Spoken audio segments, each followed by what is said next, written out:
Hi guys, I'm the Pottymouth Guru and welcome back to my channel.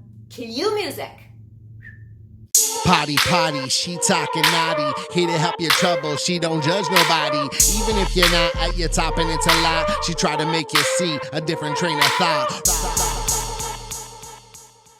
Welcome back everybody. My name is Gita. I am a therapist and a transformational life coach, and my mission is to help you learn how to uncover yourself and become architects of your own lives and your own minds. Okay, so last week we had a really fucking hard conversation about cancel culture. I asked you a whole bunch of questions, you answered them, I said some stuff, and as promised, this week we're going to be talking about the pathology of the toxic elements of cancel culture. There's some pretty interesting, slightly disturbing things that you're going to hear, and we'll help you understand some shit that you maybe didn't understand before, and understanding things is good. So, yeah. Okay. That's it. Continued.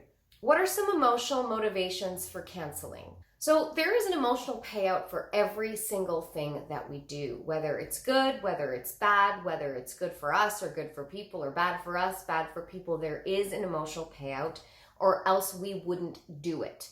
Even if it hurts, there's still an emotional payout. And just so y'all know, that shit is subconscious most of the time.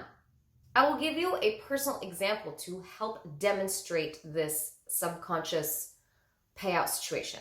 So my body happens to be riddled with a whole bunch of autoimmune conditions that I've been trying to heal for years and years and years. Going to doctors, going to naturopaths, Chinese medicine, acupuncture, all the things. I've gone through all the protocols, but my body wasn't really healing. I know the fact that all of our illnesses have an emotional ground zero, so I was also looking at all this shit in therapy, being like, hey, what's the deal? What is it that I have to look at here? And I was unpacking, going deep, couldn't figure it out. And this year, I actually did a psychedelic plant medicine healing ceremony. It's a week-long retreat. And I found it deep buried in my subconscious. So at home, growing up when I was a child, the only time that I felt safe and unconditionally loved was when I was sick. So my home was a battleground of fuckload of trauma, hurt people, hurting people, and all that kind of shit.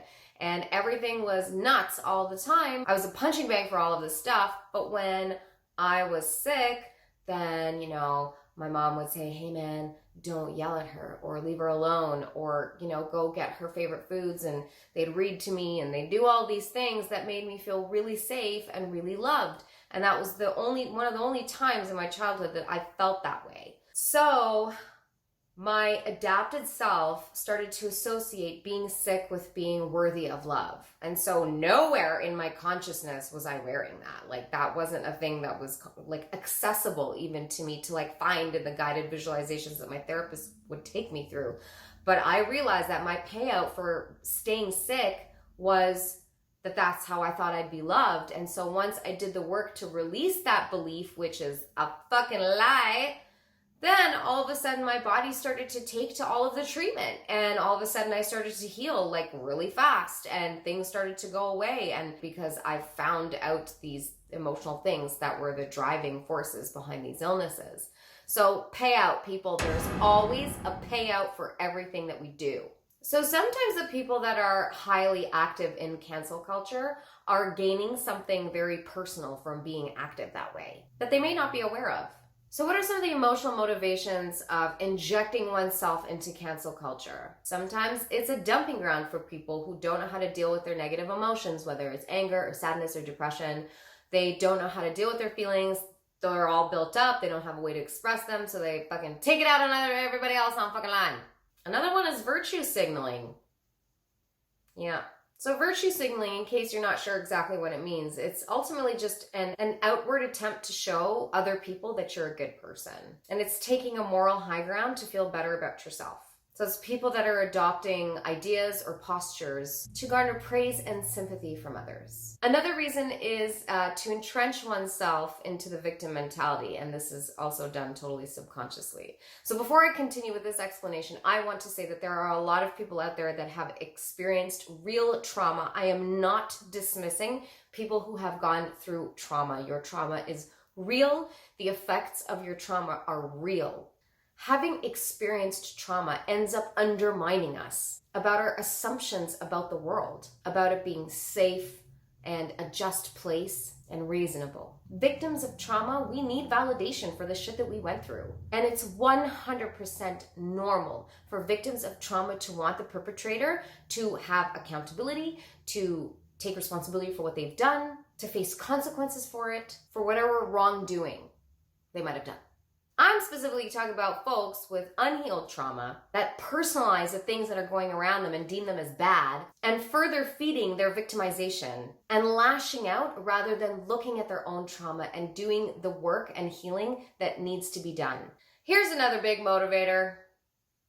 If you have a fear of being canceled yourself, if you have a fear of the mob mentality, which I totally understand because it's fucking terrifying, mobs, crazy scary, you might adopt a popular belief and take action on it because the mob mentality is so terrifying. It's like hopping on the bandwagon because we perceive that as being safer than not.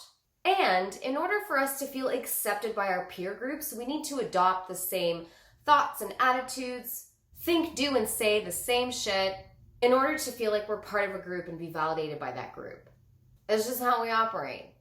Now, this brings me to the extreme case, which needs to be talked about because the majority of cancel culture is fueled by this small group. The pathology of cancel culture. And so a lot of this information was taken from a great video about cancel culture that I watched by a fellow YouTuber, Dr. Todd Grande. So there is a small percentage of people whose motivation is actually to cause harm. These people are attempting to assert their dominance via aggression, harassment, and bullying. They've pretended to take this moral high ground as if they represent the will of all people. Others don't need to think because they're gonna think fucking for you. They are the people that claim to know morality more than anyone else on the face of this fucking planet Earth. They can say and do whatever the fuck they want, but others can't.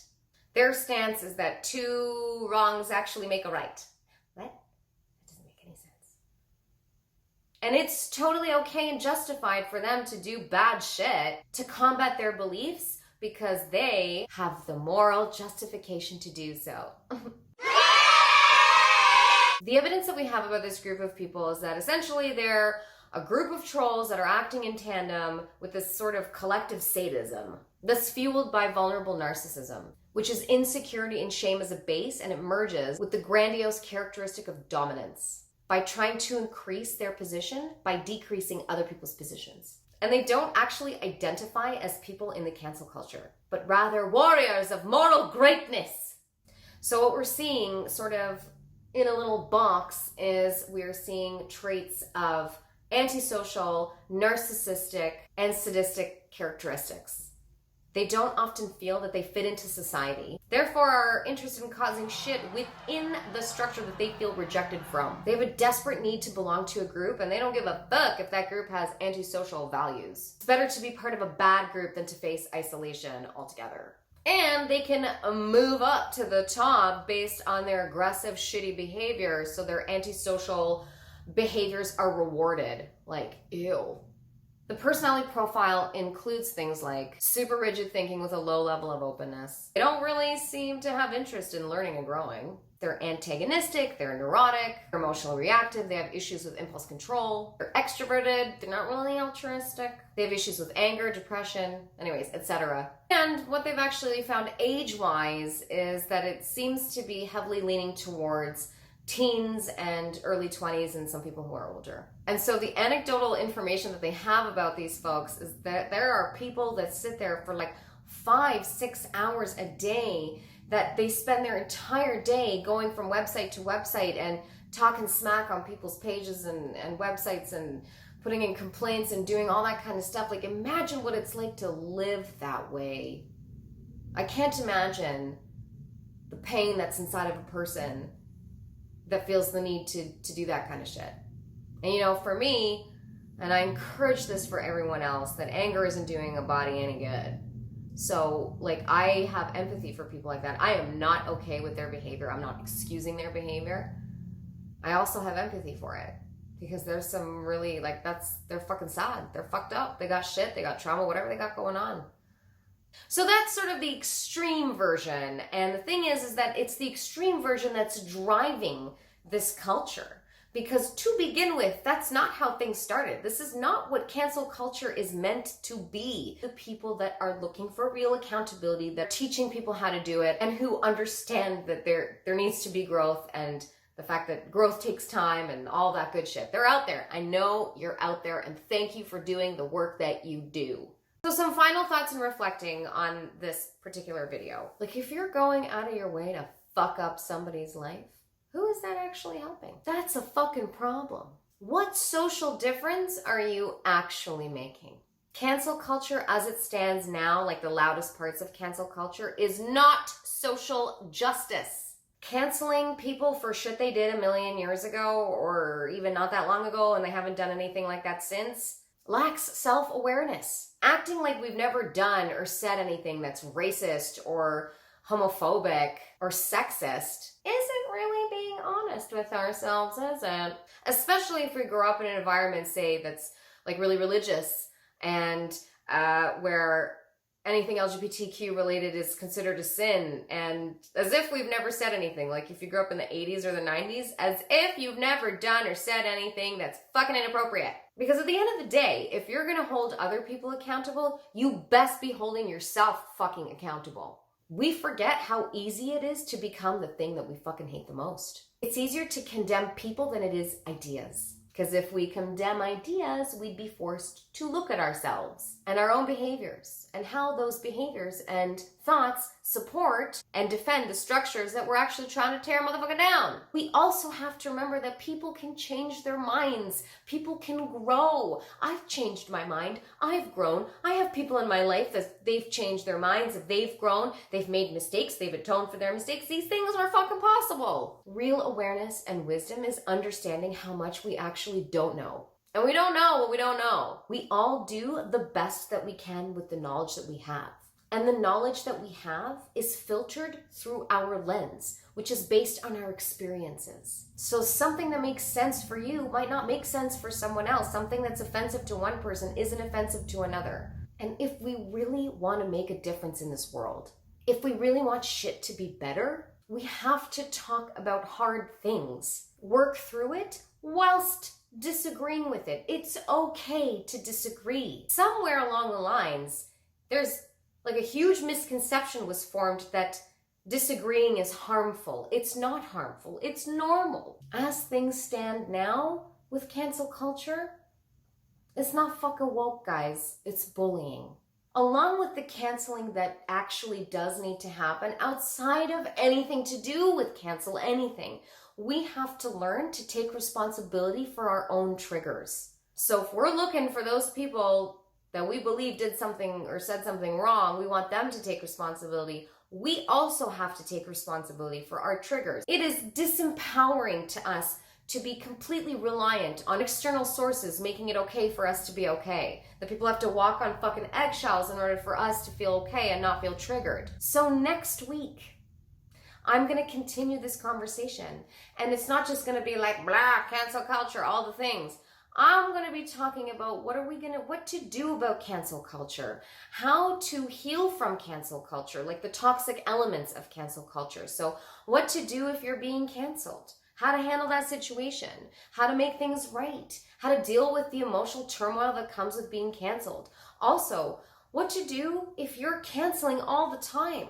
What can you do instead of canceling, instead of hopping on these bandwagons if something isn't about you? And it's not to say that we shouldn't stand up for the wrongdoings that are happening in this world. I'm talking about the toxic, crazy ass shit that is happening. Anyways, this is a conversation. I want to come back to the fact that I don't have all the answers. I just want to be able to talk about it. Because I'm sure based on the response that I'm going to get, I'm going to learn a whole bunch of shit too. But it needs to be talked about. So for me, yes, I'm taking a risk by talking about it because it's such a controversial topic. So just know that I'm trying to come at it from a place of understanding. I'm trying to learn.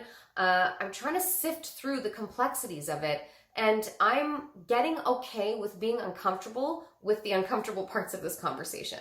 And I really encourage all of you to do the same thing. Talk about shit that's hard. It's good for us. That's the only way that we're able to form a fucking hypothesis, is if we're able to talk about things and not be canceled for talking about things that make people feel uncomfortable. Because that's the most fucked up part about this. Let's not fuck with the free speech part. Let's talk about these things so that we can figure them the fuck out together. Okay, I think I got some of this off my chest now. Anyways, thank you so much for watching this video, for participating in this really hard conversation with me. If you liked this video, hit that like button, hit that subscribe button, click on the little bell thingy, send it to some people, spark some conversation. Please tell me what your thoughts are in the comments below. Take a risk. Say something maybe you think is scary. It's okay. I'm giving you permission. It's okay to talk about shit that is fucking frightening. Anyways, have a dope ass week. Next week we are going to return back to this and talk about some Healy shit to do with it. Anyways, peace out to all you motherfuckers. Bye.